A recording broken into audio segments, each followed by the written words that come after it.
Good afternoon and welcome to the second part of our annual FIIA Climate Day. We had an interesting seminar this morning and now we're continuing with another topic this afternoon.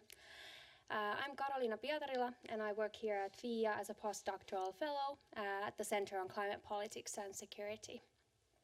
And I have the pleasure of chairing this afternoon's session entitled Expanding BRICS in Global Climate Governance. So today we will focus on the BRICS group and then pay particular attention to the developments in China's recent climate policy. I would say that there haven't been too many events in Finland focusing on the BRICS group, which is why I'm very much looking forward to hear our excellent speakers today, who are both leading experts in their field. But before I give Mihaela the floor, I thought I would say a few words about today's topic. So as we all know, we're not on the track to meet the Paris Agreement 1.5 Celsius temperature target. There's a gap between this target and the targets that countries have nationally set. There's also a gap between the announced targets and then the implementation of these targets. Therefore, this year was expected to be this important milestone in global climate governance. Countries were supposed to submit these new, more ambitious climate targets. And this year, countries are submitting the so-called third NDCs, called Nationally Determined Contributions. The original deadline for these contributions was in February, then it was postponed to September. Now we're in October, and to date, only 59 countries have submitted their new NDCs. And only a few of these are compatible with the Paris Agreement ambition. Simultaneously, major emitters such as India, Indonesia, and the EU have not yet submitted theirs. At the same time, we're witnessing developments that not only slow down the progress, but work against achieving these Paris objectives. Multilateralism is confronted with challenges that weaken the collective efforts in tackling the climate crisis. Therefore, these developments raise doubts whether the required level of climate ambition and implementation is achieved with the required urgency. UNFCCC Executive Secretary Simon Steele has described the US withdrawal from the Paris Agreement by stating that when a country steps back, others will step in. And from a climate perspective, it is clear that leadership is needed, but how realistic are these expectations of others stepping in, and who are those other actors? With the US withdrawal, the balance of power in climate negotiations is shifting, and expectations towards this so-called Global South leadership have strengthened.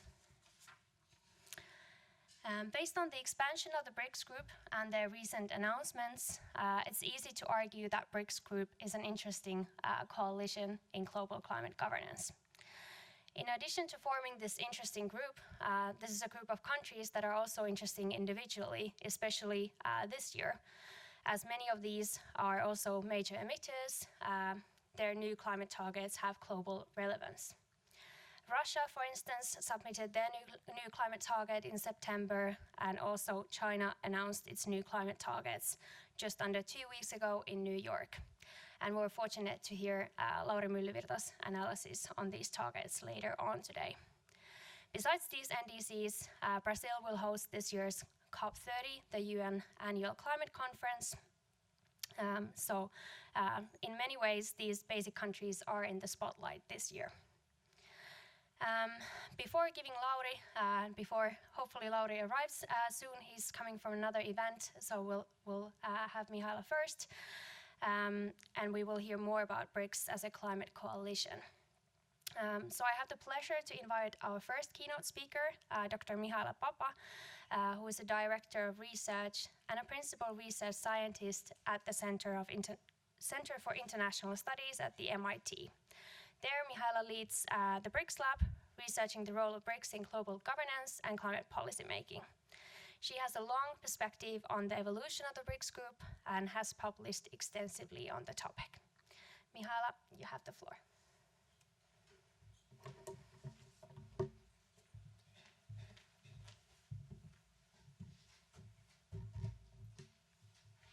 Thank you so much for the kind introduction, and thank you, all of you, for joining.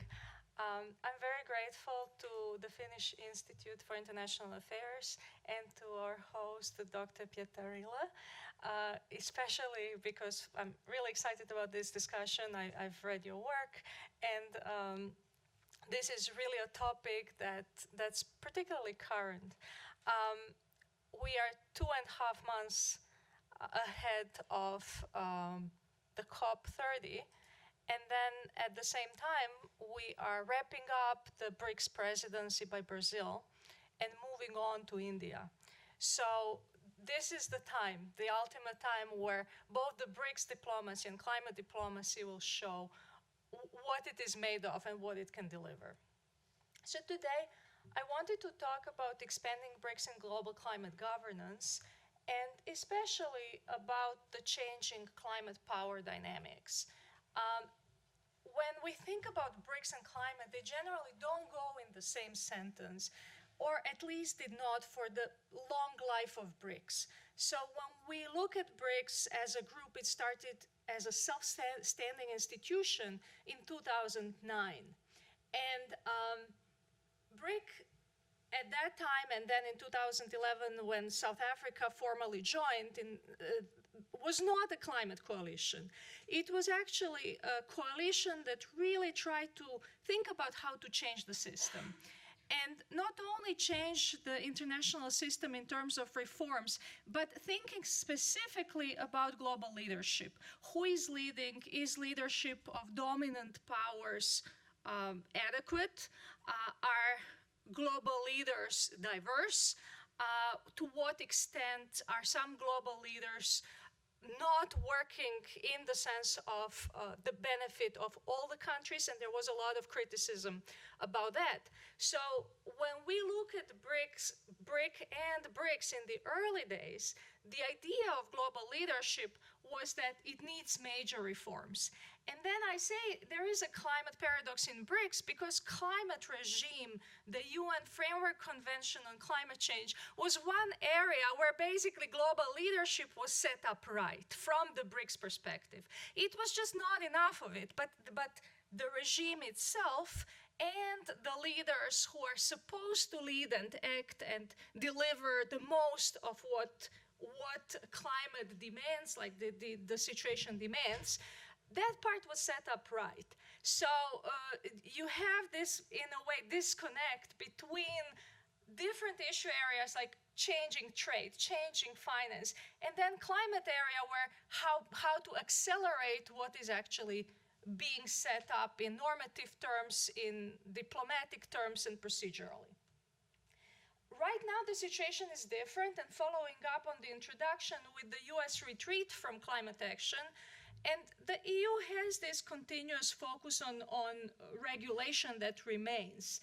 The new powers, so-called, and emerging economies are mobilizing. And here, there are two major questions. One question is, are they converging? Can they converge in terms of policies? And if they converge among themselves, can they exercise some external leverage? So do they have some coalitional leverage? And then I know a lot of us would love the ideal form of climate governance. But when we think about climate governance, how can we think about some policy opportunities? What are the windows of opportunity? If we wanted to say, okay, how is glass half full rather than half empty? What would be some potential pathways where these countries could play an important role? Before the last BRICS summit, my team and I did the BRICS map, trying to take the entire UN system member states and basically asking to what extent are different countries engaged, interested in engaging with BRICS, and where they all stand in terms of any potential like BRICS sphere of influence or like the BRICS world. And currently, BRICS has 10 full members. Saudi Arabia has been on the fence, and 10 partners. But what we saw in every single country that is marked here is that, yes, there are members, there are invited members, there are partners, invited partners. Then there is a long wait list of countries that applied, that said formally that they submitted the application. And then there are those who just said, like, we are interested in applying, but still have not submitted application. And then we have this category of debating where the countries are engaging in the sense of being part of the events, being part of the working groups, but not necessarily ready or willing to either, like, say they're interested in joining or applying itself. So let's bring in climate. When we look at BRICS, the first enlargement to South Africa formed BRICS. But where the game is right now is in this 2024-2025 edition. So that's the two expansion waves, the second and the third. And currently, these are the members. And where climate became really extensively discussed, especially kind of in the BRICS studies literature, was in 2023, when the states that are known fossil fuel producers and like so-called petrostates became part or became much more deeply engaged with BRICS.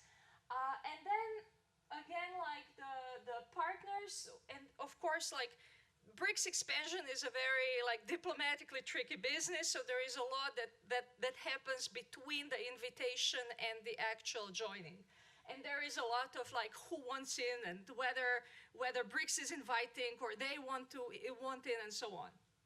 So anyway, but now it's very clear who is in terms of the names of the countries that were published in the Rio Declaration. The relevance for climate is on the supply side in terms of contribution to the problem. And BRICS always like to say they're majority of population, they're majority in many different ways.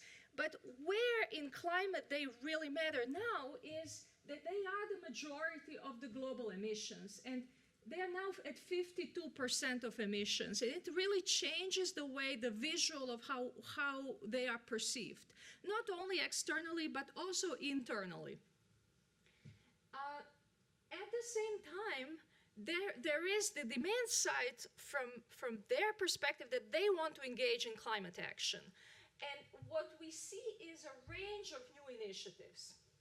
So expansion actually changes the diplomatic dynamic in the sense of the emissions mix, in the sense of policy priorities, what kind of, almost like thinking about the heat map of different issues and what kind of issues get framed differently, identified differently, pursued differently. And also negotiation dynamics. With negotiation dynamics, of course, when you add an enormous number of countries to your core group, that requires different processes, different mechanisms, but also a question whether this group can now work together when it changed its identity and format in such a dramatic way. So to answer a question, is BRICS a climate coalition? We did a big data gathering project and data analysis project to build a BRICS convergence index. And we published in 2023 in the European Journal of International Relations. And we had like 3 different convergence pathways that we were testing, like to what extent, like to try to understand where BRICS converge in terms of policies. I will just like illustrate one particular pathway, and that is understanding what kind of output BRICS produces. So we call this pathway BRICS level policy harmonization. And we were looking at the robustness of policy output. So for example, if BRICS does not have any statement on policy issue, and we were investigating like 47 different issues from security, economics, and sustainable development areas. So if there is no statement, it's not active. Then is there a leader's statement? Is there like for example in declaration, is the issue mentioned? Is there an expert report, advisory report, some kind of recommendation? Or is there an action plan, a strategy? Or like then moving further down, a binding treaty, or even like an international organization, the way the New Development Bank is. And if we look at these criteria in terms of understanding BRICS institutional output, climate is not really somewhere to be found for much of the life of BRICS. There are two issues that have been consistently on the BRICS agenda through the leaders' declarations. And one is to strengthen global action on climate change through UN negotiations. So before the Paris Agreement, to ensure that the UN remains the central body where climate is being addressed. And then the second one is the support for common but differentiated responsibilities principle. So, of course, one of the challenges for BRICS cooperation in climate was that there was already in climate negotiations a very clear coalition, and that was BASIC. And BASIC coalition had was present for a long time. It would produce a joint statement. It would meet before COP to coordinate. So for BRICS, when as a group it started building up its own portfolio, that was one area where coalitional behavior already existed and Russia was not part of it. And basic ministerial joint statement on climate change actually in 2023 expressed interest in expanding the area of its work, enhancing coordination, so basically doubling down on its efforts, leveraging scientific and academic dialogue, and expanding joint action on sustainable development. And then the same wording was there in 2024. But when we look at BRICS in 2024, that was under Russia's presidency, and Russia was shaping the agenda as the chair of BRICS for the year. And during that presidency, the key climate output came about. So one is basically institutionalizing work on climate change within BRICS.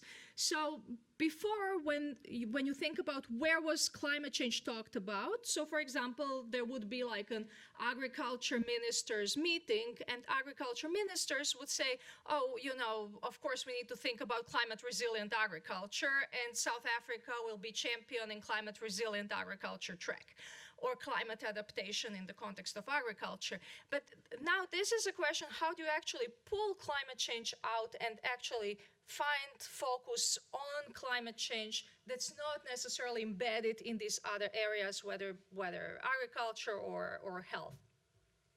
So the creation of contact group is very important here. And then the MOU on BRICS Carbon Markets Partnership to increase cooperation on carbon markets, and also planning the research platform framework on climate change and sustainable development. So basically what you see is that there is this BRICS effort to acquire the basic agenda. And this is not the first time that BRICS acquired another group's agenda. IPSA, India, Brazil, South Africa group, its own agenda, much of it has been acquired under BRICS. So basically BRICS gets consolidated and the climate agenda becomes much stronger. Of course, I mean, we're talking, this is 2024, and in diplomacy terms, these are pronouncements what will be done, so we don't know like what exactly will be executed out of all. And then moving on to Brazil's BRICS presidency and also co-presidency at the same time. Just the very fact that diplomatically these two presidencies were under the same country was very meaningful because in a way they informed each other. And when you think about last year, here was the picture. A lot of the BRICS visuals and framing and narratives were about, yes, like BRICS countries coming to Russia, And then President Putin showing this mock bill. There is BRICS currency, like the U.S.-led system should be, completely dismantled, and de-dollarization should have happened yesterday. That was kind of the caricature of the messaging. And when you look at 2025, BRICS official logo is situated deep in the Amazon forest. The messaging around the BRICS presidency is that BRICS is the new name for development. So basically placing BRICS almost like an implementing agency for sustainable development goals, and framing BRICS together like the way China used to frame BRICS during its own presidencies: sustainable development goals, sustainable development focus front and center. So with that, here, of course, like starting COP30 and the climate ambitions, and thinking about how to improve finance, how to think about raising funds for tropical forest forever facility. So the question is then, to what extent is there new climate thinking? And here, the question of climate solidarity is really important, because what kind of norms, standards, and will there be transparency, and how can basically BRICS shape this arena? And here, the relevance of this question is that, on the one hand, there was a lot of emphasis on burden sharing. So who will share what burden of climate diplomacy? While right now the narrative is more about leadership. So how do you share the opportunity? An important part of climate solidarity is carbon accounting. So how to ensure that carbon accounting is fair and just, and that BRICS has a joint voice. Another aspect is intellectual property, and how can BRICS cooperate on technology cooperation? Here, of course, the question is, what happens with these strong climate kind of more climate superpower states within BRICS, and those who are most vulnerable? And to what extent this climate solidarity is actually can it kind of the climate diplomacy solidarity narrative and the larger G77 solidarity narrative, how can it live in BRICS? And is it applied in BRICS together, or is it applied within BRICS as well? So then there are two other areas where I think there are potential pathways. One is defining green industrial policy and focusing on climate change and AI together. So BRICS, especially now with increased effort to increase intra-BRICS trade, is thinking about clean tech cooperation, thinking about trade, climate change, and sustainable development cooperation, but also about what they can do for each other in the context of AI for sustainable development goals, in the context of urban climate agendas, and various entry points where some action at scale can be feasible. And then the question of climate finance also resonates both in the context of having BRICS plan climate finance by themselves and being the ones to say what is needed for climate finance. And here there is this new cooperation framework for enhancing financing for climate action, where actually BRICS specify 14 things they want to do and say, like, in 5 years we will review.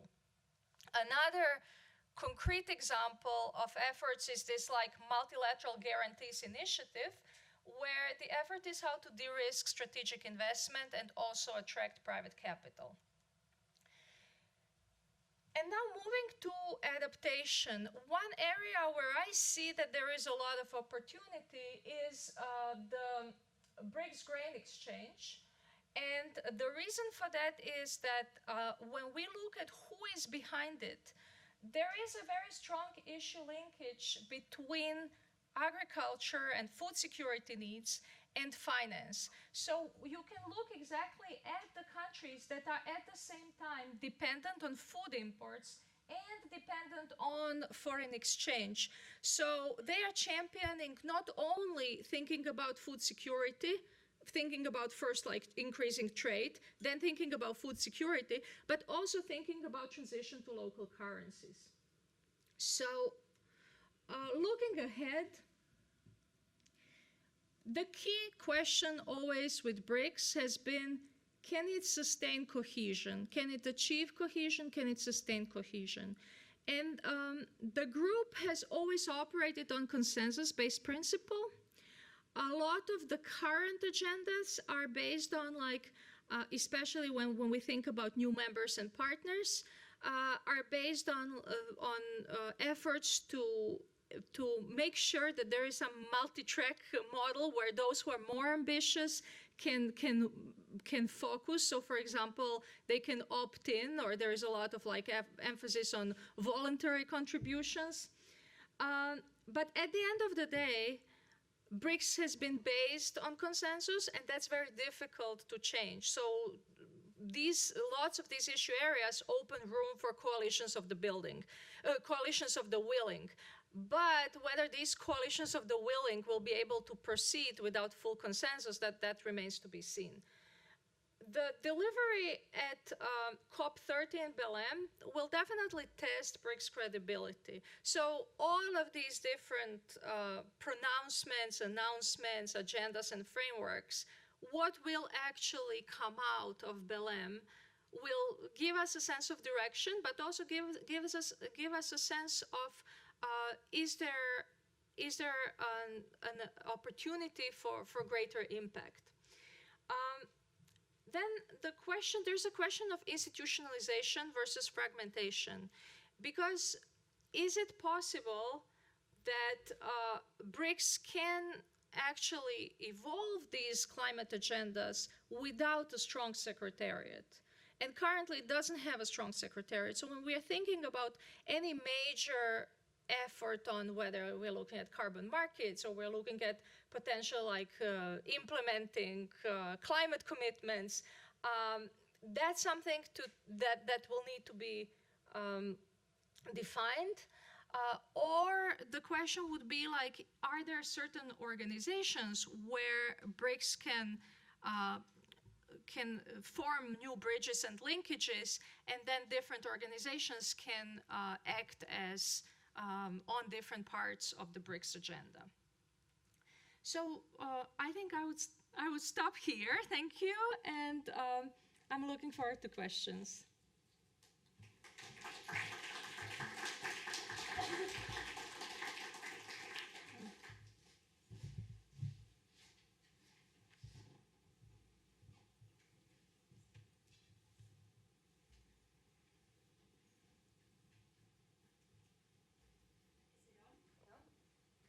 Is it? No, it is. Yeah. Okay. Thank you for a fascinating presentation. There's so many interesting parts that I could discuss and address.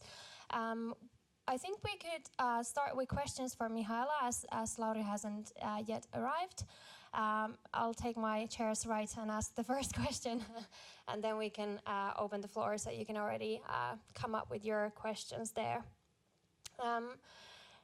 I was thinking what you mentioned about the sort of, do they have coalitional leverage in the negotiations?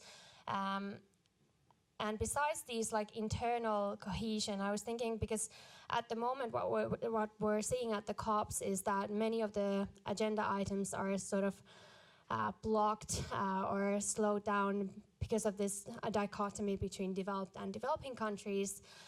And what has been often argued is that there is a need for these bridge building efforts that could sort of bring these two sides together. So how do you see the role of BRICS inside the COPs? Do they have this bridge building capability? What do you think? Thank you. So I think that's a great question. It's, of course, to be tested, right? One area, the way BRICS came about was initially on the sidelines of the UN General Assembly when the BRIC as a group started meeting.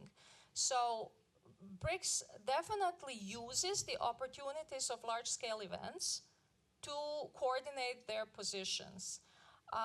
With BRICS as a group together in climate negotiations, that has been challenging, especially given, of course, the basic versus BRICS. But where I see great potential is that there is this like almost polarization between North and South, but this does not really exist in practice anymore through BRICS, because BRICS at the same time has different countries at different stages of climate development, at different stages of climate mitigation adaptation. So it both has major polluters and most vulnerable countries. I think where probably, from my perspective, the most surprising role was with Russia, because when we look at like how climate and energy agenda within BRICS developed, it was through Russia in institutional entrepreneurship trying to say, all right, we need this agenda. And the challenges in the current system where people are discussing, was the climate finance goal met? Or what kind of focus does the kind of the third way, let's say if we look at like standard northern countries as the first way, and what would be like the third way? Is there like some third path that BRICS can pave? And I mean, from that perspective, I would argue yes, but the path does need to stay within this sense of South-South cooperation, where the focus is on more technical issues and not so much on ideological issues. So on the technical front, a lot can be done. Like carbon accounting is one thing. So carbon accounting is not figured out yet. So BRICS can be the ones doing that. Thinking about like the role of AI, like thinking about data centers, how will data centers be powered? So there are a lot of technical issues where BRICS can in a way like lower the temperature at the same time as actually make a strong contribution. And especially the question of technology transfer. So BRICS has countries like China and India, and then it has other countries that do need that technology. So can BRICS lead the way? And I think that's the key thing, because in a way, when you are a leader, that means that sometimes you need to show the way to others. And that's an opportunity for BRICS to be the one to say like, all right, there are so many things that are not working, but in this particular area, we will show others how it's done. And at this stage, when we look at areas, I mean, these are some of the areas I mentioned. I'm looking, for example, at bioeconomy. So there is a lot of talk about bioeconomy, thinking from like the G20 bioeconomy agenda to BRICS bioeconomy agenda. So there are these like pockets. I wouldn't say that currently they have the capacity to change the system or to do something major that we will all be blown away after COP30. But where I see progress is in these like identifying and framing pockets where debates can be different and where the actual contribution can be productive and no longer kind of putting us back in categories that have not helped make progress to the extent that we need it.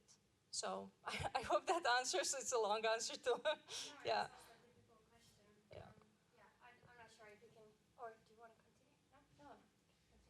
Yeah, thank you. That was definitely a good answer to a difficult question. I really much enjoyed the phrasing, lowering the temperature, and I think that's definitely something that's needed at the COP at this moment. And thank you for also bringing up the role of Russia in this. I think it's a really interesting conversation how because Russia has clearly hasn't had this basic group as sort of support inside the negotiations. Welcome, Lauri. And we could then perhaps take a few questions from Mihaela before then continuing with Lauri's presentation. We could take a few here, then there, and then perhaps a third one if there are.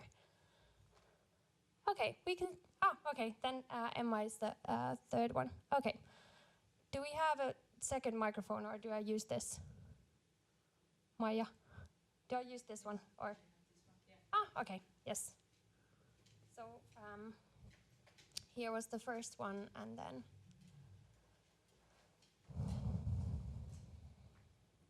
And please present yourself, introduce yourself before the question. Thanks.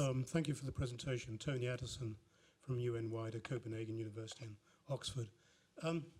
What's the current evolution of thinking in the BRICS on carbon pricing, and particularly their response to the European Union's CBAM, the Carbon Border Adjustment Mechanism, which is clearly on current trends going to give countries that have very much coal-fired power stations, such as India or indeed South Africa, problems in exporting to the European Union and large trading blocs like that.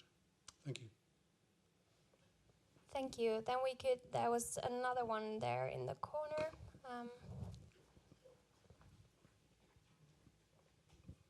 Thank you, and thank you for your presentation and insights. My name is Annika Lindblom. I come from the Ministry of the Environment of Finland. Yes, definitely. Also from the sort of empirical experience point of view, the BRICS countries and the BRICS as a group has stormed into the negotiation tables in different international multilateral environmental and climate meetings. But there are also other groups, new groups like G20, well, not so new, but I mean new in these circumstances, like G20, G7, and various smaller groups. And G20 is something that includes same countries as BRICS, but of course it has maybe the benefit of having both the sort of developed and developing world inside. So do you see any tension between these different groups? Trying to shape the world order or the agenda of these meetings, especially in the climate arena. And also, I would also sort of share one example. When I was in Rome in spring, when the biodiversity meeting has its extension meeting there. And it was actually the group of BRICS that brought the proposal for negotiations instead of or replacing the proposal by the chair. And it was received well by all the parties. And basically the sort of the end result was found through this process. So through the activity of BRICS in reaching out different countries and country groups. So they're really shaping the agenda at the very moment. So, but maybe this your view on the relationship between G20 and BRICS group. Thank you. Thank you. And then if it's okay if we take a third one. Yes, so. Yeah, so I'm Emma Hakala. I'm a leading researcher here at FIIA. I was wondering, and maybe this might be a bit of a simplistic question, but I was still wondering if maybe the sort of retreat of the US from all kinds of climate negotiations and anything to do with climate at the moment, if it's possible to analyze whether that can be seen as an opportunity for the BRICS countries to kind of take leadership somehow. Thank you. Yes, thank you. And just a reminder, because I know that you didn't have a pen and paper, there was the carbon pricing and CBAM question first, and then was the G20, G7, and the biodiversity meeting example, and then Emma's questions. So thank you. Let me turn to carbon border adjustment mechanism. This is very present in BRICS discourses. So actually, basically, it's under the framing of green protectionism, and BRICS comes together and jointly. Actually, that's one of the areas where they completely agree they are against green protectionism, and that's in a way the way it's framed in the narratives and in the documents. So. In that sense, I believe that it was part of the mobilization because it's very frequently mentioned. So it was part of the mobilization for climate work In a way, yes, BRICS may be against it, but what are they proposing? And what is the carbon pricing mechanism they are proposing? Like how, so in a way, what is different in the last 2 years from a lot of talk before about no to any green protectionism, now is the question, yes, but what are they putting on the table? And here I see this positive development in the sense of being part of the debate and not immediately saying, you know, this is not something we support or engage with, but, you know, so I think there is progress. But of course, there will be tensions and there will be challenges ahead for the relationship. Regarding the G20, I mean, I come from the United States, and it's not really clear, the G20 agenda moving forward, especially from the US side.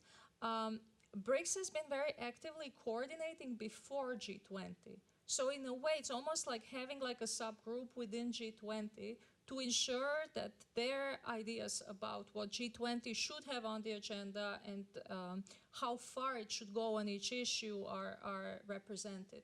So I see that G20 is absolutely crucial body because with the growing polarization and the difficulties in major power relations, G20 is one space where everybody is still in from kind of the old powers and the new powers. So the effort to preserve G20 will be very important.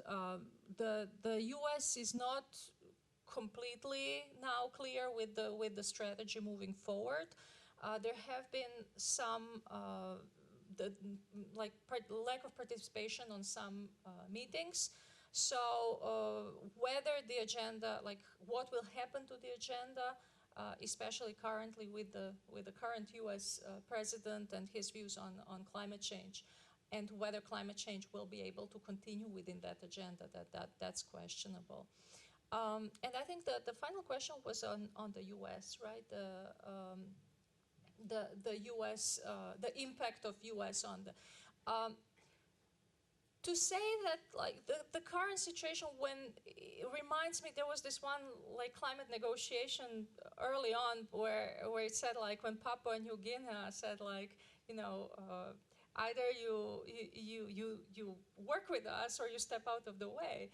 And I think currently we are in this environment where it's clear that the United States is out. So a lot of time, for a long time, there was the effort, of course, given the cumulative emissions, rightly so, to think always what is the United States doing and how the United States is contributing, but and also being critical of what United States is doing. But now there is a new situation and a new, in a way, negotiation game where if you are out of the table, then the question is, what do people at the table do in terms of negotiations? What kind of agreements are possible? And in a way, when we look at the US President Trump, he is a president that really believes in multipolarity. So in terms of implementing multipolarity and the US support for multipolarity, he's right there. He does not think that the United States needs to be engaged everywhere, all around the world, in all different issues. He has a little bit of a different opinion about like multipolarity in the context of currencies and in the context of, you know, dollar hegemony, right? But in terms of US contribution to the larger system, that completely changes the dynamics, and it does. I do agree with you. It does give BRICS the space, the policy space, but also like the oxygen to think of new ideas and to try something that they want to try.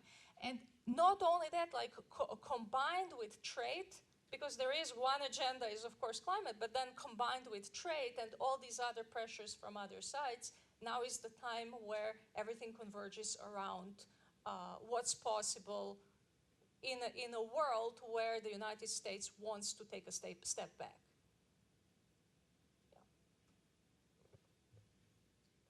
Yeah, thank you for covering all these three questions. I think that was a really interesting point in your last answer about the US role. In many ways, we're also in a new situation talking about who was sitting at the table because, like, during Trump's first term, they were still participating, for instance, in the UNFCCC meetings. But what we saw in June was that they were absent from the table, so to say. So in that sense, we're in a new situation. I think we're gonna now. I'll introduce Lauri next, but hold your questions for Mihaela, so we'll probably have time in the end then to take questions for both. So thank you for these, and we'll continue.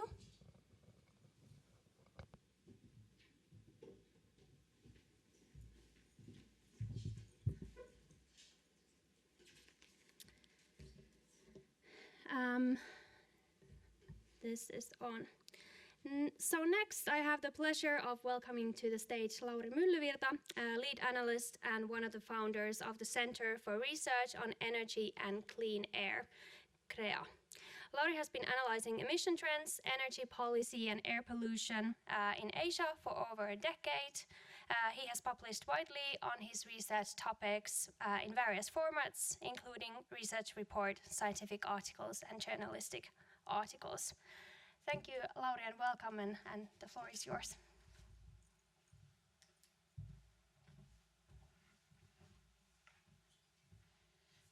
Thank you so much, and thanks for having me. Sorry for joining a bit late, but I was really happy to be able to catch some of the discussion from Mihaela's presentation and was able to review the slides beforehand, so I hope there won't be too much overlap. So I'll focus on what I think I know something about, which is what's happening in China for most of the presentation, and we'll then try to draw out some of the implications for BRICS and the world at large. Let's just a couple of words about CREA. So we are a soon-to-be 6-year-old organization headquartered in Finland, but with activities and publications and staff across Asia, Europe, and the Americas, as well as some of our research covering South Africa. We have now 30 staff and focus on air quality, energy trends, and greenhouse gas emission trends. And so I'll start with what's happening in China domestically, which always the short answer is a lot. But so the latest indication of where China is going was the announcement of new climate targets, China's NDC under the Paris Agreement 2 weeks ago. And so China's in a situation where there's a lot of progress with clean energy domestically, but still indecisiveness about where the country is going in terms of clean energy versus coal. So what I'm doing here is I'm comparing the different emission pathways that correspond to different global warming scenarios, and so different pathways for China. And so this is what we would like to see, the dark blue 1.5 degrees and ranging to catastrophic 3-degree, 4-degree global warming scenarios. And so what China is saying they will do is they will reach carbon neutrality before 2060, but in the short term, the country is still saying that they will follow an emission pathway that is much more aligned with 3 or 4 degrees and effectively backloading the emission reductions. So China has been shifting, has been making progress in some respects, but it's still far from being able to declare itself an unambiguous leader, or wanting to declare itself. However, as I said, what's been happening in China domestically, emissions have been stabilizing and coming down since early 2024. after, of course, 2 decades of breakneck growth for the most part. And this is the first time that China's emissions are falling while energy demand is growing at or above historical trends. So what this graph is doing is I'm looking at the increase in power generation from clean energy in light blue and fossil fuels in dark blue, and the total growth in power generation in red. And so this is the first time that we're above the historical average, but clean energy is covering all of the growth. This is in electricity demand. And so that's the marker of a structural turnaround in power sector emissions, and the amount of clean energy that is needed to accomplish this in China when electricity demand is still growing at above 5% per year is astonishing. So we're talking about adding the amount of clean power generation in 1 year that would be sufficient to power all of the UK, for example. And it's not just the power sector. Emissions have been coming down in most sectors in the most recent year or years. So there's a clear possibility of a structural peak in China's emissions right now, whereas the official target is peaking before 2030. At the same time, China is unfortunately bound to miss most of its 2025 climate targets and will struggle to meet some of the 2030 targets on current trends. So again, this is one of the reasons the country is finding it is still unclear about how they want to present themselves, whether they want to start claiming more of a leadership role. On the clean energy front, one important factor that will affect this thinking is that clean energy has become a major economic driver in China. So we estimate that last year, for the first time, more than 10% of China's GDP came from clean energy sectors, broadly understood, and they were responsible for a quarter of all emissions growth, of all GDP growth. So China would have missed their GDP targets by a wide margin if it wasn't for this clean energy growth. There's a clear political backing for this. So the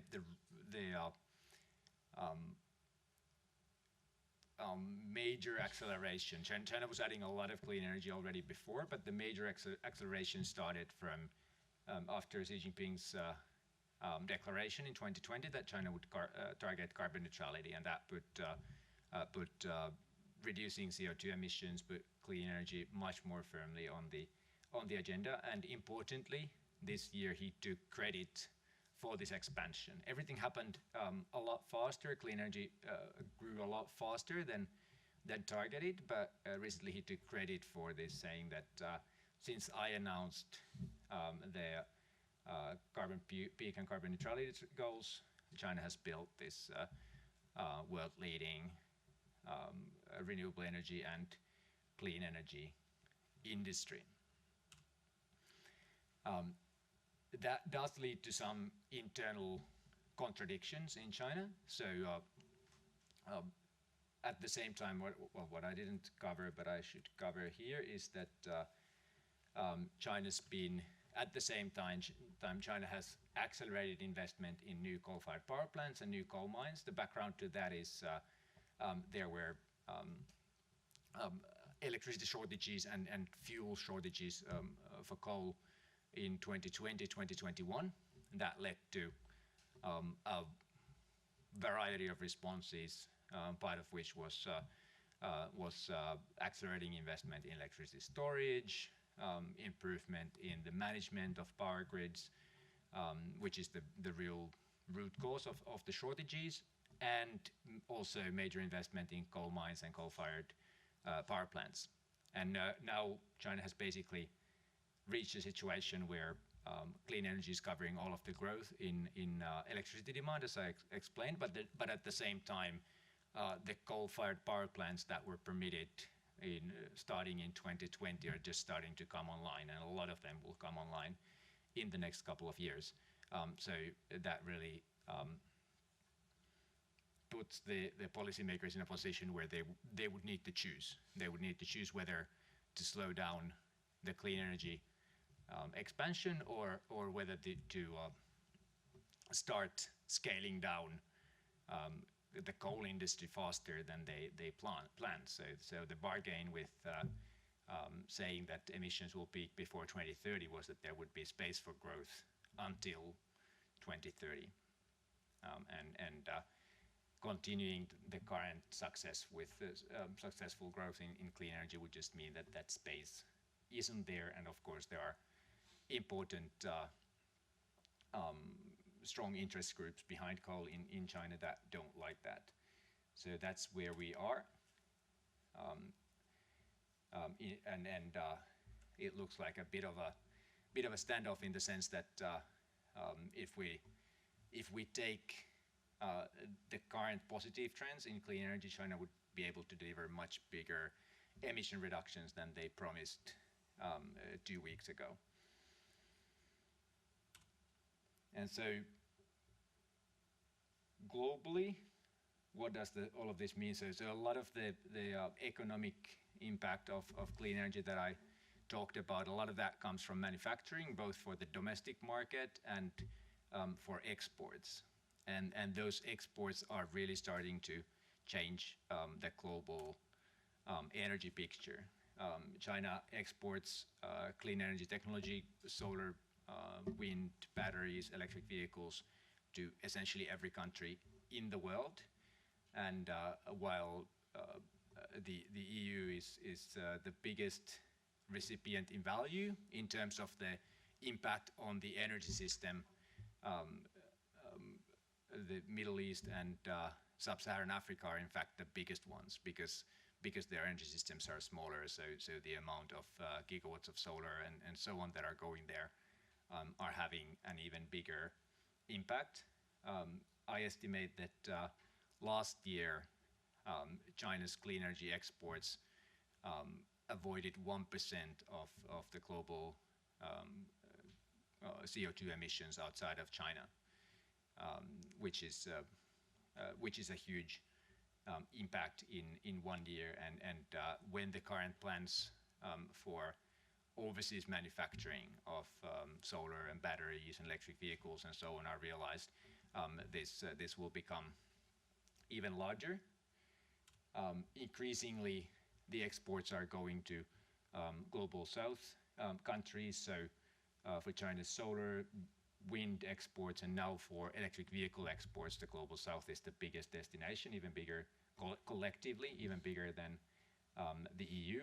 And they've been driving most of the growth in export volumes. If we look at the largest export markets by country, they might not be able to read all the countries, but so the emerging and developing countries are shown in light blue, and so you can see that for wind and solar, the major destinations are all in the global south, essentially, and even for vehicles, Brazil, electric vehicles, Brazil was the largest one. You had Thailand, Mexico, Malaysia also on the list of the largest importers, and of course quite a few BRICS countries featuring heavily as well. For example, Indonesia and India for solar. So there's a lot of trade in clean energy that is starting to happen. Just to inform the last slide about BRICS, I'll just highlight a piece of research that we did on India. So Korea is now also starting to track India's CO2 emissions on a quarterly basis, and we project that simply the current already committed clean energy projects in the pipeline will be sufficient to peak India's power sector emissions before 2030. For Indonesia, it's not far behind. So these countries that have been the largest sources of increases in emissions until very recently are now starting to be in the position to turn things around, and that means that they will be in a very different position in terms of their diplomatic and negotiating stances on climate potentially. So just to summarize China's global role in the world, I've termed what China is doing supply-side climate policy. So the approach to climate policy that the EU especially has followed is, of course, you use regulation, you use carbon pricing and so on to create demand for clean technology, whereas China has done quite little on that side. Of course, China has also taken those measures, but by far most of the investment, most of the resources goes into to expanding the supply and driving down the cost of clean technologies, and that's the main factor that is leading to the stabilization, in the best case, into decline of China's own emissions domestically, and it's also the driver of China's domestic impact and China's international impact. And so there's a lot of attention on the Belt and Road, China's overseas project financing and investment, but those things are marginal compared with the technology exports. That's by far China's largest footprint. And as said, that's really starting to change the energy landscape in a lot of countries. The first ones were Pakistan and South Africa, where when China's solar panel industry expanded, they were and prices came down sharply. They were experiencing a domestic power crisis at the same time, and so the combination of those two things meant that a lot of consumers just jumped onto the opportunity created by much more affordable solar panels than before, and now the same is happening with batteries. So exports of batteries to back up distributed solar systems have picked up as a second wave, and now, for example, in Africa, a lot of other countries are following South Africa in terms of starting to import very significant amounts of solar panels in relation to the size of their power systems. China, of course, also has a big overseas footprint in the other BRICS countries. Indonesia, Egypt, South Africa, Brazil, lots of project financing and foreign direct investment in overseas manufacturing of batteries, electric vehicles, solar panels, and so on. And you have this energy picture in the BRICS that is starting to look a lot different than it did just a few years ago. So you have China, India, even Indonesia potentially being able to peak at least their power sector emissions, following Brazil, which already has, thanks to its impressive clean energy record, and South Africa and the UAE achieving the same. So we're starting to have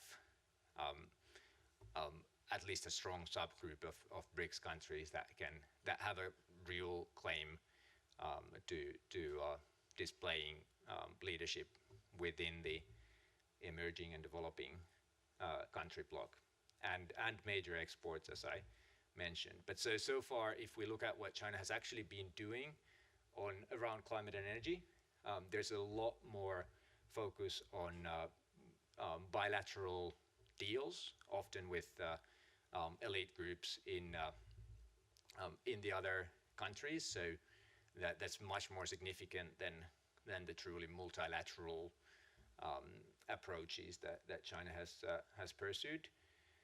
And within the UN climate framework, China still tends to be more complying with than driving. So, for example, 2 weeks ago, China highlighted that their wind and solar target is now in line with the global pledge of tripling renewable energy capacity. But when that pledge was proposed 2 years ago, China eventually didn't object, but they definitely didn't throw their weight behind it. It was much more wait and see, and when others push it through, then they comply. And it seems a bit odd because China has so much to win from such pledges. Obviously, tripling renewable energy capacity globally is an enormous market opportunity for Chinese firms and Chinese industry. So there would very clearly be even a self-interested reason in backing such a pledge, but in the mentality in the climate field is still very much kind of non-intervention or not letting every country make their energy choices and not coming up with these kinds of targets. And I think that reflects the defensive posture that China has had to maintain as long as their emissions are rising rapidly. So they of course realize that if they start to call for more ambition, if they start to take a more proactive role, let alone claim leadership, then they raise expectations that they've so far felt they're not in a position to meet. But I think that will change quite significantly when the determination is made by China's policymakers that now our emissions have peaked, now we're bringing them down, now we've gotten a handle of the problem.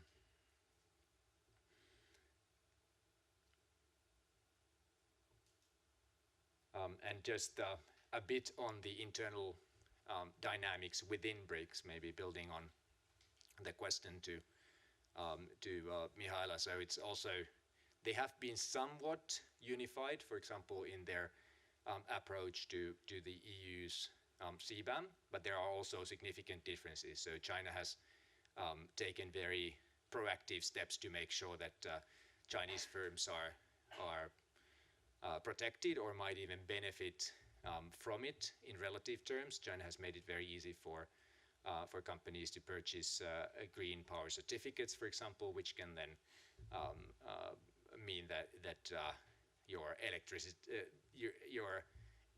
emissions from electricity consumption for the production are counted at zero, and has of course expanded its own carbon trading system to the sectors covered by the CBAM, and so on. So China is currently much less concerned about CBAM than it used to be, and that means that they're not pursuing it as strongly as they might. Brazil also has a very clean power system in relative terms, so they've had little reason to be concerned. And at least my intel is that this year, when Brazil is hosting the UN climate negotiations, they won't put green protectionism, i.e. Bashing EU for CBAM, on the agenda.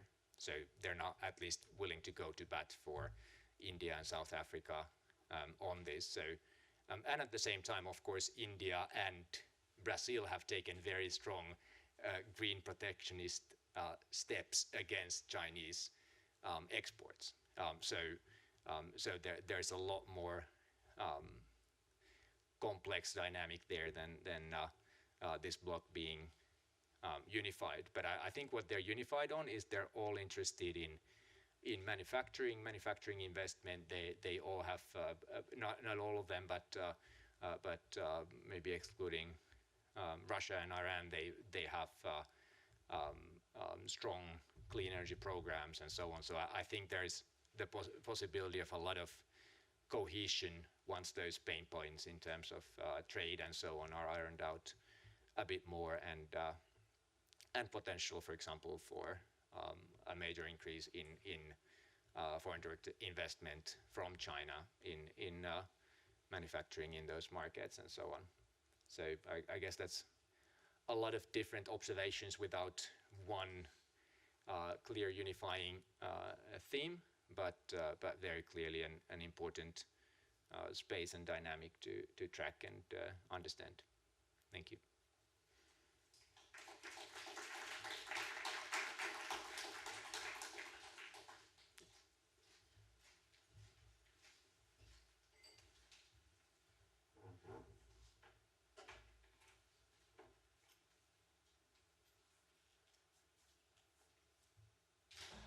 Thank you for a really topical presentation.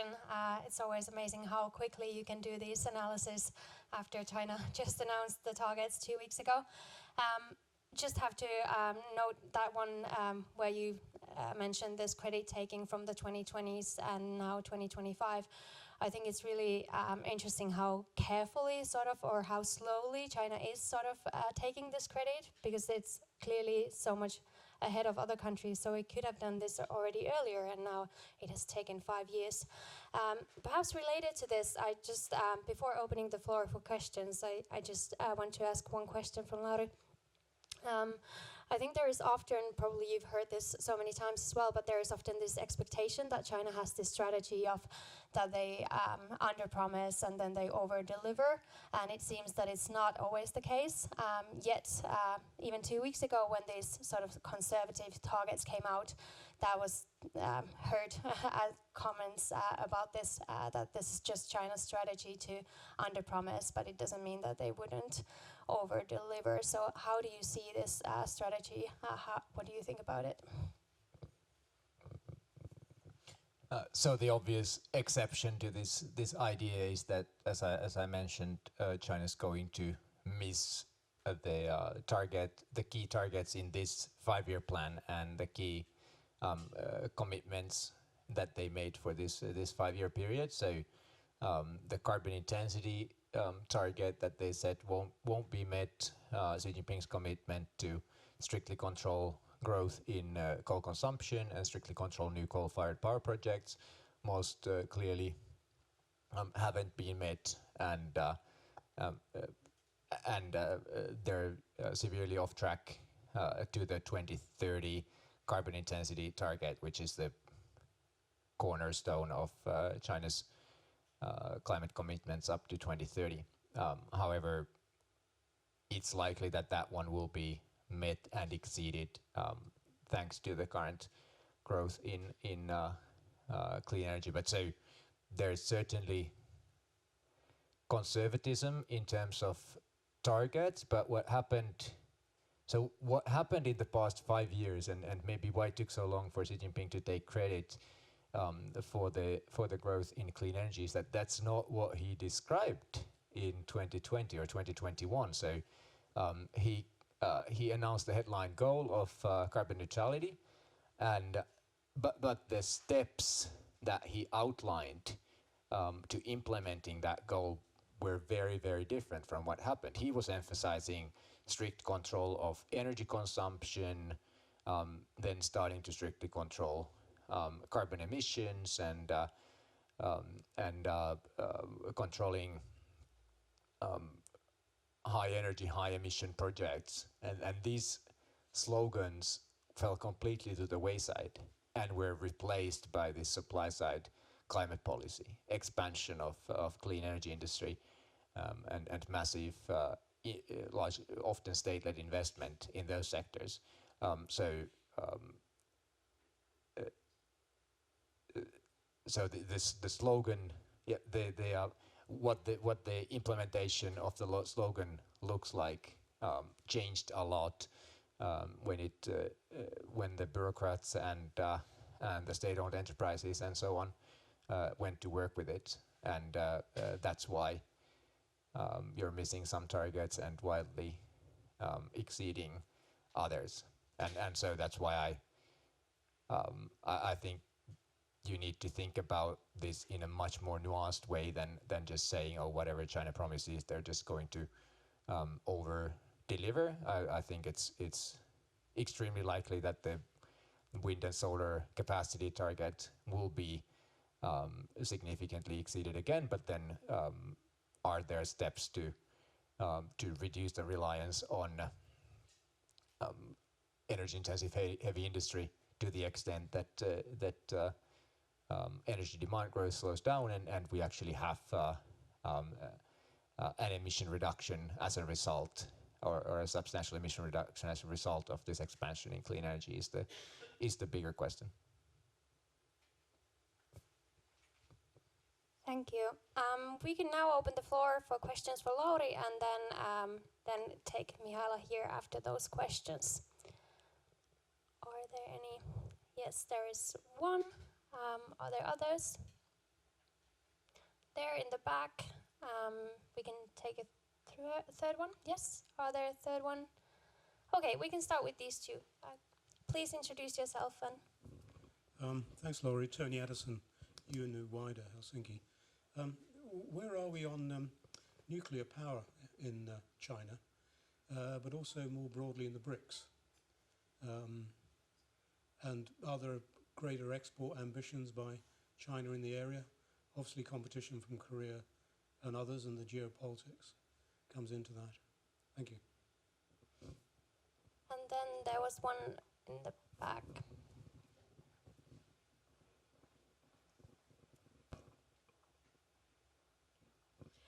Hello, my name is Päivi Kuusela. I'm a master's thesis student of world politics at Helsinki University, and I have been writing my thesis on Chinese green finance for now quite some time. Just very briefly on the background and then to my question. So I started with looking for weak signals of Chinese green finance, and I found green finance systemic thinking. And my, I guess, question, one selected out of very many questions. My question is related to finance and signals of hope.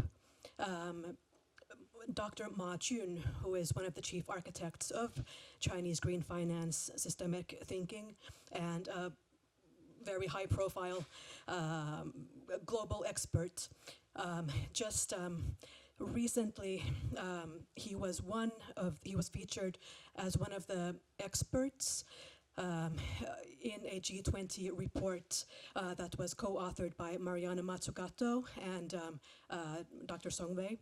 And for me, just overall, the signal of hope very much relates to this combination of experts internationally, globally, in this report that looks at how to combine green finance and green industrial policy in a G20 context. So maybe on the basis of this signal of hope, maybe I guess I just throw out this question of now. Despite this announcement 2 weeks ago,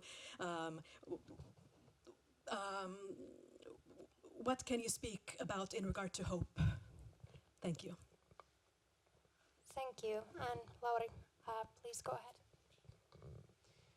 Thank you so much. So on nuclear, China's been basically finding the pace again after a long hiatus after Fukushima, and since 2022, 10 new reactor projects have been approved every year, so a bit more than 10 gigawatts of capacity, which for any other country would be enormous. For China, it's a nice little addition to what's happening with wind and solar. So it's, of course, I don't want to belittle it. For some provinces it's important, and for some provincial power systems it's important, and it's in general it's important because it brings in new interest groups and gives the different provinces a bit more leeway in how they're designing their power programs, but simply in terms of the amount of electricity generation that you're bringing online. 360 gigawatts of wind and solar last year, only a couple of gigawatts of nuclear coming online, 10 gigawatts permitted. So taking into account, it's not, you can't compare them gigawatt for gigawatt, but still it's roughly what is it, 10 times more than 10 times more power coming from wind and solar. Other BRICS, I don't track all of them, but India has a nuclear program. This year, some new capacity came online, and that's a part of a small part of why emissions fell from India's power sector this year. So it's playing a role as well. Indonesia has new nuclear has always been 15 years away and continues to be, but it's also a part of the thinking.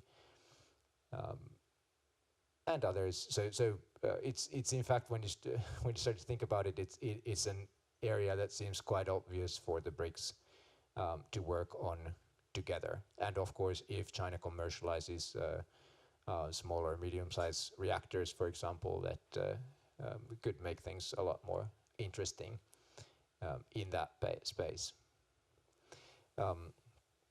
China's green finance. So my general thinking from my general view of the green finance effort in China has been that the plumbing has been created and it's waiting for the flood of water to hopefully come. The big incentive to use green financing mechanisms that would lead to a premium, so that if your project or your instrument qualifies for green financing, that you would get a lower rate and so on. That hasn't been done yet, but if Chinese banks were given a mandate that a certain percentage of their lending has to be green or whatever, that would do it very quickly. So it's good that the plumbing has been created, and the catalog of the definition of green finance is in general quite good in China. So it will be helpful if it does get to prime time. And I will say that in China, those soft signals matter as well. So the fact that green finance is upheld as a part of the strategy for reaching carbon neutrality, and as a part of the overall strategy for environmental goals, just means that banks will be paying attention, even if the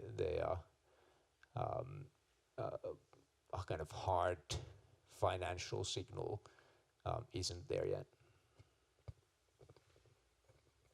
Thank you, Lauri. We could then welcome Mihaela back to the stage, and we could take questions either for Mihaela or Lauri, or for both, if there are any in the audience. Yes, there's one. Are there others? Okay, we can start with that one. Thank you.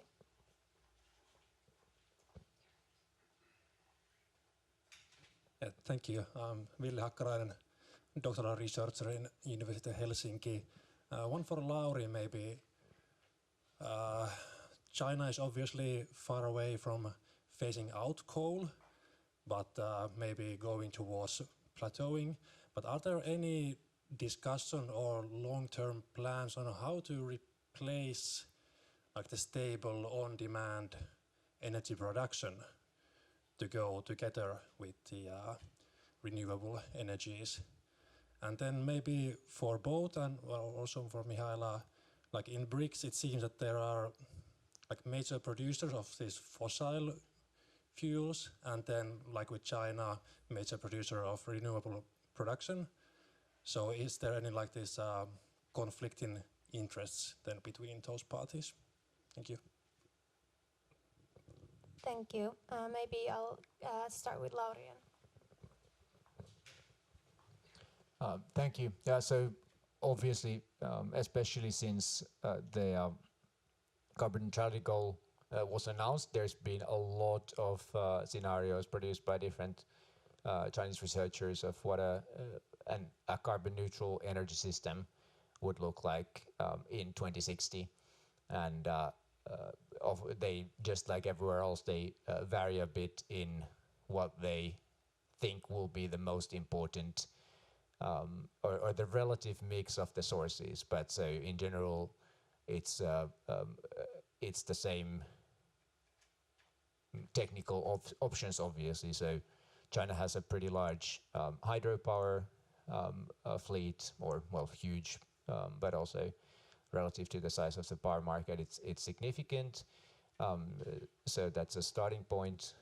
Then you have electricity storage. You have both pumped hydro, which is being expanded quite massively, almost 200 gigawatts in the pipeline. There's battery storage, which just hit 100 gigawatts, and will start to play more of a role. Massive investment in long distance transmission lines, which in a country of China's size make it a lot easier to manage a power system with a lot of variable renewables. And then you have nuclear, you have fossil fuels with CCS, you have biomass with or without CCS, you have what's missing, nuclear. So the mix of those options varies from one research group to the other. One of them having, some of them having almost 100% water, wind, and solar. Some of them having more like 70%, 80%, and then some fossil fuels in the mix. The only thing that China has officially said is that the share of non-fossil energy will exceed 80% by I can't remember if it's 2050 or 2060, but anyway, so that sets some parameters for the modelers. And then, sorry, the other one. Coexistence between fossil fuel and renewable energy champions in BRICS. Right. Yeah. So almost. Thank you so much. Almost all BRICS countries are major fossil fuel producers. The difference is some of them are net importers, some of them are net exporters. So obviously China, India was largest coal producers. Indonesia was second largest coal exporter. Brazil also a pretty big oil and gas producer, and so on. So it's more of a theme that runs across the bloc, and the difference is that most of them are also developing clean energy sources, and their interests vary quite a bit between the importers and the exporters. So if China, for example, is concerned about the security and the price of exports, so quite different view from the exporting countries. But that's another area where in theory there could be a lot of work on transition for state-owned enterprises, for local economies, and so on. I think that in general the real issues when you drill down to the different places are so different that I'm not sure how much real mileage there would be in that kind of collaboration. But I think it's more that they're facing the same issues rather than that there would be two very distinct groups of countries within the bloc. Maybe the dividing line will be that hopefully already some of them, Brazil, Ethiopia, have pretty clean power systems, so they're much more clearly sitting on that side, and hopefully China and even India will see their future, will begin to see their future and their opportunities much more on the clean side, whereas obviously Russia is quite a long way from that. Yes, I can take. I can probably weigh in on how it works within the BRICS diplomatic process. So the way the BRICS, like, let's say, for example, the energy action plan and what goes into it, it's a mix of everything. So it like the first energy action plan had coal inside it. It had like the importance of moving toward renewable energy sources. So right now, especially with India's presidency coming up in January, I would expect more efforts on solar, and especially given that Modi's big championing of Solar Alliance and thinking about how to advance solar within BRICS. I think it's important to know that BRICS is not just intergovernmental, but it's hybrid, which means that it has a BRICS Business Council. So in parallel to government meetings, there are also business meetings. So what we can see is, for example, like a joint declaration or a joint action plan strategy, but then in parallel developments, what's happening with businesses and what are businesses interested in.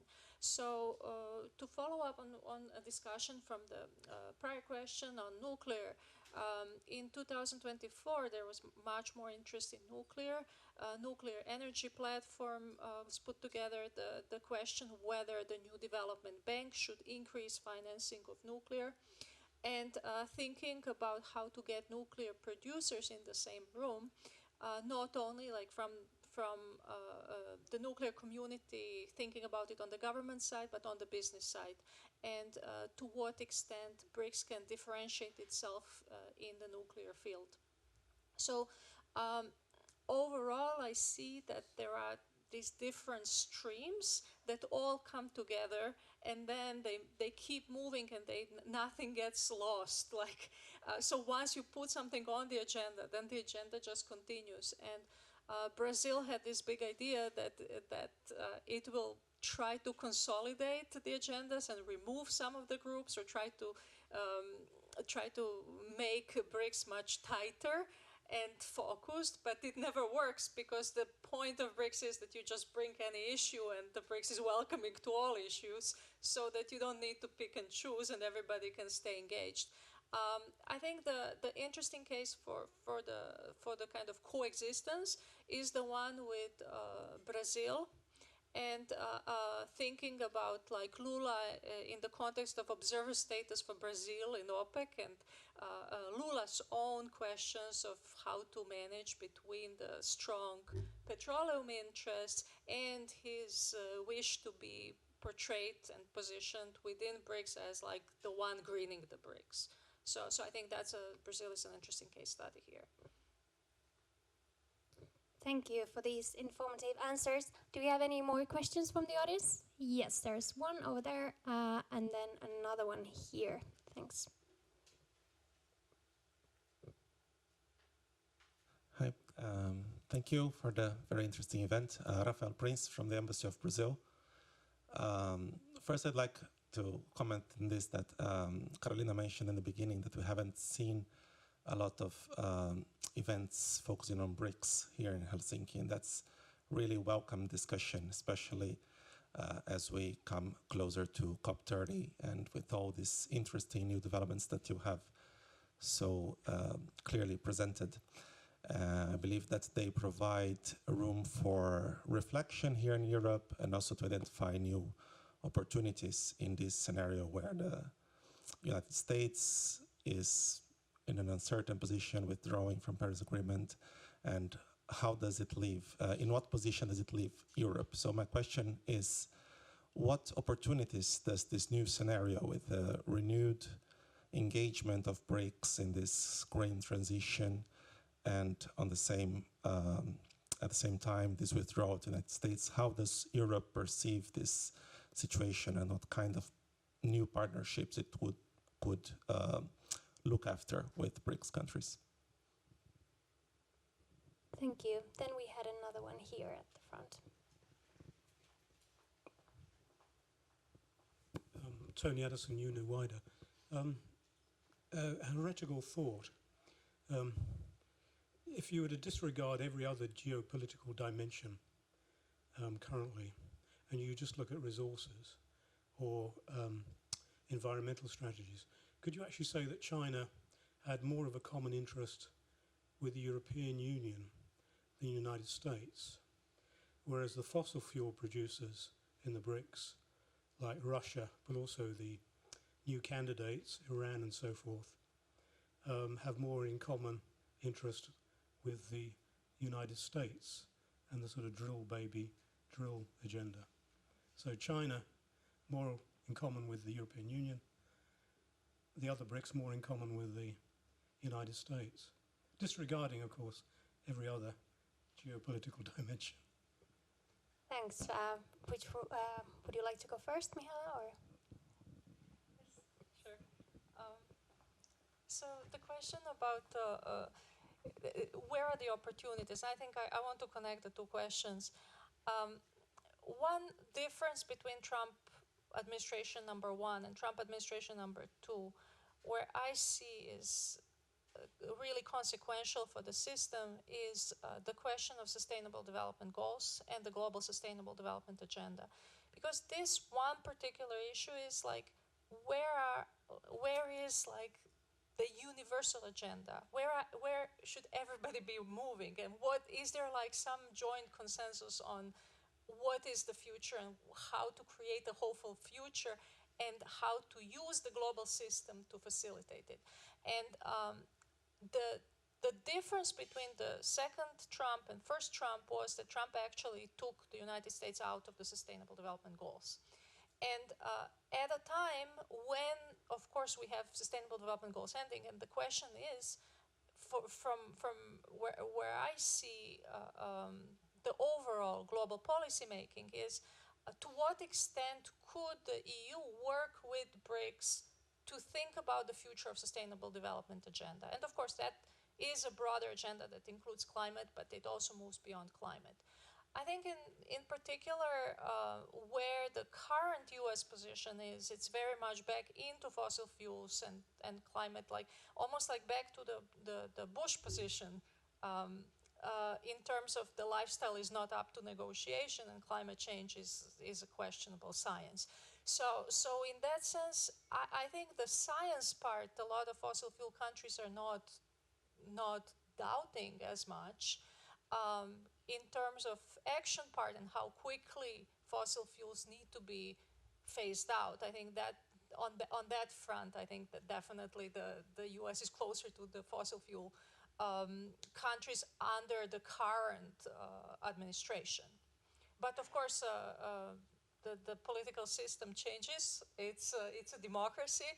So who knows, in 3 years, we might have a completely different policy priorities in the United States. Thank you. Yeah, I think it's also good to think about the two questions together. So I'm not sure that fossil fuel producers inherently have common interests. They're interested in others cutting their output while they themselves increase output. And of course, OPEC and so on are ways of working around that. But so in the past few years, since the fuel shock caused by Russia, everyone has been working to increase the production of fossil fuels. China, India, Indonesia, every country in the world. And now we're going into a situation where when those plans are realized, there's going to be vast excess supply. Given the fact that at the same time we have the clean energy boom and the electric vehicle boom and so on. And so managing that will be the interest of fossil fuel producers, to be sure. For I think what the EU should be doing and should be looking into is currently the dilemma for a lot of countries that are looking for or need international financing and need technology supply is that China is the only game in town, or appears as the only game in that town, and so that's where the counter reaction from, for example, India to solar panels, Brazil to EVs from China, and so on, comes from. So diversifying, working to build more diversified supply chains and more technology options and more options for financing, I think, are the key opportunities. And this is, of course, something where primarily the EU should up its own game and increase financing, both for climate reasons and for geopolitical reasons, and that then would create the opportunity of working with those BRICS who want to see that investment happening. And given the fact that Brazil has taken a positive stance, then of course, and China does want to move forward at least at a certain pace, there is this kind of opportunity for, people have talked about the opportunity for a G2 between China and Brazil, or ideally a G3 between Brazil, China and EU in this area. But so I think it's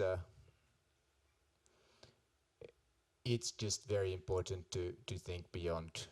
These countries are talking more about clean energy. These countries are talking more about dirty energy, and look at the actual interests that that countries have. Of course, a lot of for a lot of US states, clean energy is still a big part of their energy plans and economies as well. So there's a lot of opportunity for collaboration there.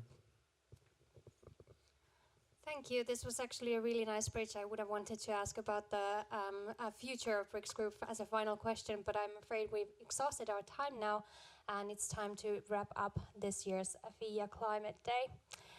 So I wish to thank both of our excellent speakers for being here, and also audience for being so active with your questions.